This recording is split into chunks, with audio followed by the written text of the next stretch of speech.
ভাবলাম একটু নৌকা ভ্রমণে যাব, কিন্তু নৌকায় এসে দেখি যে ওই যে অবস্থা, যে ধাক্কা ধাক্কি, যে ঠেলাঠেলি যে অবস্থা শিলাইদা ঘাটে দেখতে পারছেন। এই যে সবাই ধাক্কা ধাক্কি করতেছে, এত পরিমাণ মানুষ আসছে, মনে হচ্ছে কি আজকে আমরা ঘুরতে আসছে জন্য সবাই আমাদের সঙ্গে চলে আসছে।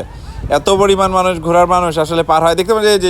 এই যে ব্যাগে থেকে আপনার বড়শি বের করে মারতেছে, এই যে খাইটি দিয়ে বাড়ি দিতে যাইতেছে, কি একটা অবস্থা। এর ভিতরে কি কোনো জায়গায় যাওয়া যায় না, ঘোরাফেরা যায়? এ হচ্ছে পাবনা জেলার শিলাইদা ঘাটের অবস্থা। কুষ্টিয়া যাওয়ার জন্য আসলে নৌকায় যখন পার হচ্ছি বা ভাবলাম যে এখানে একটু নৌকা ভ্রমণ করব, কিন্তু এখানে যে অবস্থা, এতে নৌকায় উঠাচ্ছে আর মায়ের খাওয়াচ্ছে, এটা আমি মনে করি প্রয়োজন নেই। এই জন্য ফাঁকে দ্বারা ভিডিও করতেছিলাম, যে অবস্থা দেখতে পারতেন সবাই কিন্তু ভিডিও করতেছিল, তার মধ্যে আমিও ভিডিও করলাম একটু আপনাদেরকে দেখানোর জন্য যে আসলে পাবনা জেলার শিলাইদা ঘাটে যদি যান নৌকা ভ্রমণ করতে, তাহলে কিন্তু আপনার এই অবস্থা হইতে পারে। অবশ্যই জেনে শুনে যাবেন।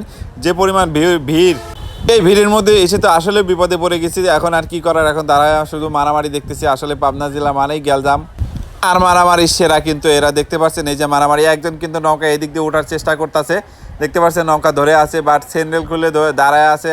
যে আগে উঠতে পারবে সে কিন্তু আগে যাবে। এই যে একজন কিন্তু উঠতেছে অলরেডি, দেখতে পাচ্ছেন। এতটা রিস্ক নিয়ে নদী পথে না যাওয়াটাই ভালো। দেখতে পাচ্ছেন ওই যে মাথার পর বাড়ি মারছে, আবার ধাক্কা দিছে, আই আল্লাহ, গেল পড়ে গেল। কি একটা অবস্থা, আসলে নৌকা ভ্রমণ করার স্বাদটাই মিটে গেল আমার।